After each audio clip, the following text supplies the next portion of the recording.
Every location has its cons, and Colorado definitely has some. In today's video, we are going over some of the top cons that you definitely need to consider prior to making the move to Denver, Colorado. Let's get started.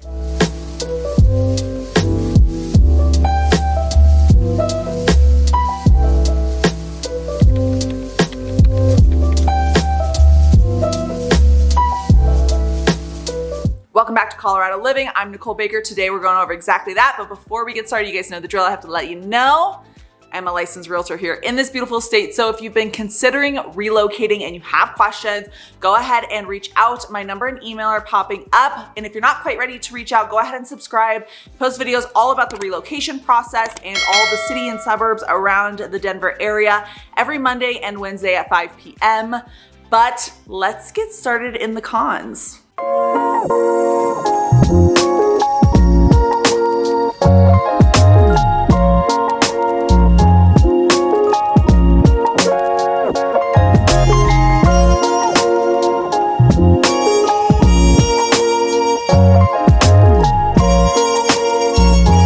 Disclaimer, it is really hard for me to make videos about cons about Colorado because I'm just so passionate and absolutely obsessed with it here. But I have to set myself back and think about whenever I first moved here, what were some things that are like, oh wow, I wish I would have known that in advance before moving here. Granted, it wouldn't have changed my personal decision, but I think that has a lot to do with how I want to really make these kind of con videos. It's just like making sure I give every single thing that I can possibly think of, even if it's not necessarily something that affected me personally, but it could potentially affect you depending on what state you're coming from, right? So we will start off with one that's not too big of a deal, and I'll say my absolute top con, wish I would have known, wish I would have planned higher, or wish I would have planned more for that in the beginning before I moved here. But number one is going to be, apparently, it's congested here. I don't know if that's true or not. I'm coming from Phoenix, Arizona, and you guys can leave down below where you guys are coming from. But it was a lot more populated in Phoenix than it is here in the Denver metro area. And also dependent on where you're going to live, of course, there's going to be certain places, but I have to think of myself outside of who I am and where I came from and think about other people moving here. And that is just a con I've heard a lot, is like, it is a huge major city and tons of people are moving here every single month and year, day even. Like, it's just crazy how popular it's become over the years. It is one of the top places to relocate right now in 2023. And I have a good idea that it will continue to be a top place to move. And there's a lot of cons that come with having a larger population and having a lot of people wanting to live here. One of those being housing prices. Again, we'll get to that towards the end of this video, but there's lots of things to consider when it comes to lots and lots of congestion. Of course, traffic is going to be a major concern when it comes to congestion and having a lot of people in one little area. There's lots and lots of things that can, I guess, build up over time with that. Traffic, I think, is another huge con that comes with a lot of population, just because Colorado wasn't built for this kind of amount of people coming in, right? So right now, we're definitely trying to expand as many freeways as we possibly can, but it is still very populated here. There are going to be some cities that might be better for you if you still want to be close to the Denver metro area, but don't necessarily want that super congested feel. Elizabeth is going to be a really awesome spot for you. There's tons of housing down there, new builds, acreage properties, half acres, really whatever you want in Elizabeth. Granted, it's not as built out. So if you're looking for that small town feel, Elizabeth would be a really good spot for you. There's also tons of other little tiny areas that you might want to look into, like Roxborough Park is another really amazing area. I just posted a video about that not too long ago, so go ahead and check that out once you guys are done watching this video. That one is a little closer to in town if you're looking for something like that. Or, I mean, again, so many different options that you can look into when it comes to being a little bit further out from everybody, but still having access to downtown Denver. If you have questions, like I mentioned in every single video, you guys can reach out to me. I would love to assist you on that. But let's head over to the next con.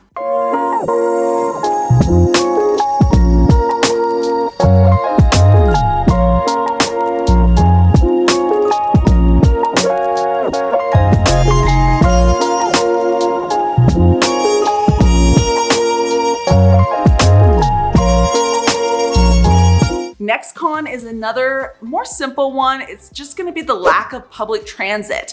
Lots of you guys are moving from bigger cities and still need access to public transit. Unfortunately, Denver, even if you live downtown in Denver, it's just not that accessible. We are definitely trying to build it out, but if you're looking for quick access to anywhere and everywhere that you need to go, like without a car, Denver, Colorado is definitely not going to be that friendly to you. If you do live downtown, you do have options like a bike or something like that. In my personal opinion, I would say you probably need a car. Obviously, I would have to know your exact situation. For me, I would definitely need a car if I was thinking if I wanted to live downtown. Yes, I could have access to some of the public transit that they do offer downtown, but most of you guys are moving here to enjoy the beauty that Colorado has to offer. And you want to go up to the mountains, you want to go hiking, you want to do a lot of things that we as a state just don't have quick access to get you from one place to the other. There's Ubers, there's all different types of options for you. Lots of people live without cars all the time and they just don't mind walking a lot or paying for an Uber. Me, I'm the opposite. I'm super cheap when it comes to things that I don't have to spend unnecessary money for, but public transit, just not good here.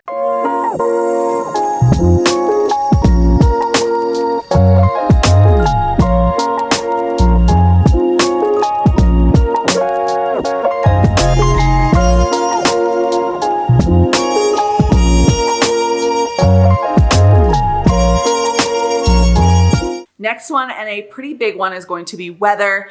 This may be a con for you. It's not a con for me, but sometimes I have to think again outside of myself and see where other people are coming from. The Colorado weather is quite mild, but there's some things to keep in mind. It definitely is cloudy here a lot of the times.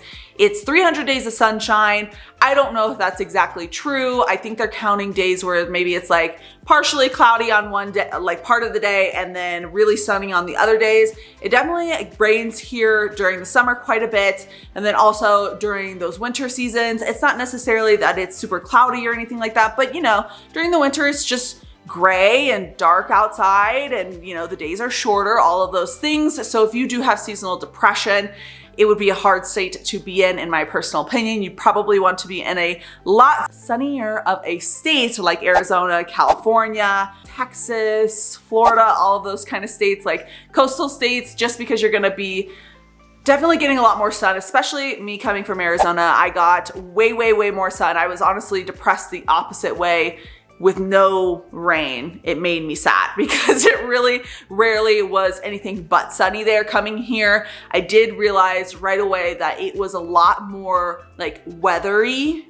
Is that even a word? I don't know. But you guys, I think, get what I'm saying is like there's a lot more weather here than there is in Arizona. It's pretty much just sunny 24/7. But again, when I moved here, I just absolutely loved it. I love the weather. I love the cold season. I love rainy days and all of those things, but I totally understand not everybody likes that. So keep that in mind. Granted, again, it is quite mild, but if you hate the cold, it does get cold here during the winter time. No matter who tells you it doesn't, it definitely does. You just have to be prepared on what you're wearing, right? So we want to make sure that we're wearing layers. We want to make sure we're wearing puffers, that kind of thing. It does rain here in the summertime quite a bit, just like it kind of does, I think, everywhere in the United States. It definitely did in Phoenix. That was like the monsoon season or whatever, right? And then during the springtime, it's nothing too crazy. During fall time, nothing too crazy. So really, you just really have to worry about, I guess, the summer, rain / wind, and then the winter time where it does get dark pretty early here around, I think around like 5 o'clock. So if you hate that, you'll definitely hate living in Colorado.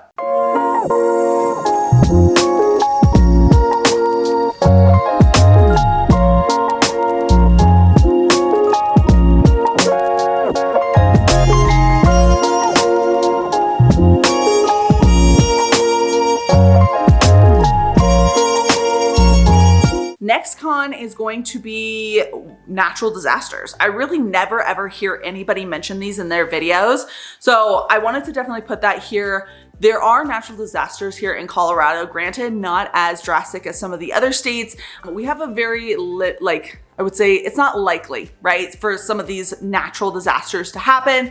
Some of those being on the eastern side of Colorado. You're going to see tornadoes occasionally, very, very rare, but still nothing like catastrophic has happened anytime soon. But again, if that's really important to you, I would definitely do your research on that. Wildfires during the summer months, it is super, super, super, super dry here in the Colorado area. So whenever it is really dry, there's winds, it's hot, there could be problems, right? I think that just goes without saying. Coming from, again, Phoenix, we didn't really have any natural disasters at all. So it was just nothing that was on my mind. And if you're coming from somewhere else, or you've lived in, say, California your whole life, earthquakes aren't that big of a deal for you. And then you're thinking about potentially moving to Colorado and you're hearing tornadoes and that's freaking you out. I would definitely do some research on that and make it a point to get comfortable with the idea that that may or may not happen, and just being prepared and calculating your risks, essentially, right?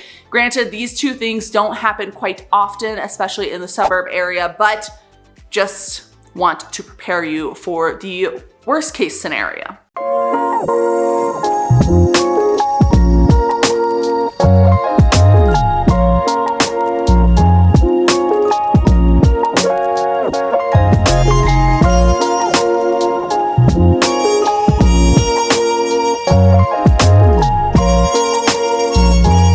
Last but not least, the absolute biggest con of living in the Denver, Colorado area is going to be cost of living. And this may not be a con for you. It was definitely a con for me, coming from maybe a $300,000 average price point in Arizona to around a $600,000 price point here in the Denver, Colorado area.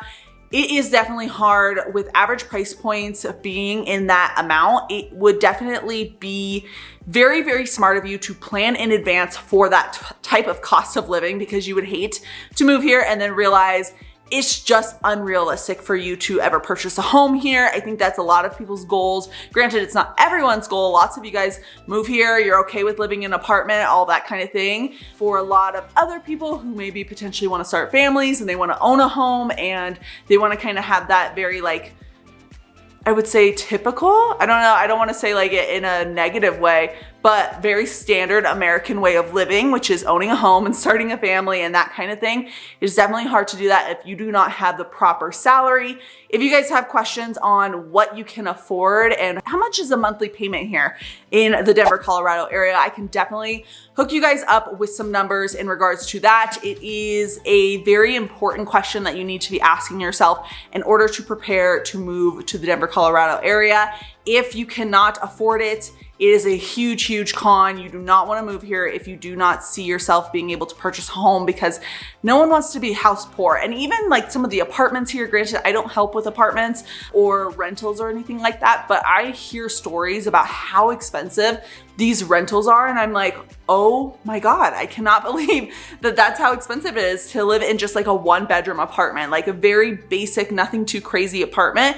It's like, I mean, some people are paying upwards of $2,000 a month, and that's on the outskirts, right? That's not even within Denver, downtown Denver. So like, depending on what your plan is, you could definitely be putting yourself in a huge pickle when it comes to making the move to Denver, Colorado, just based off the cost of living.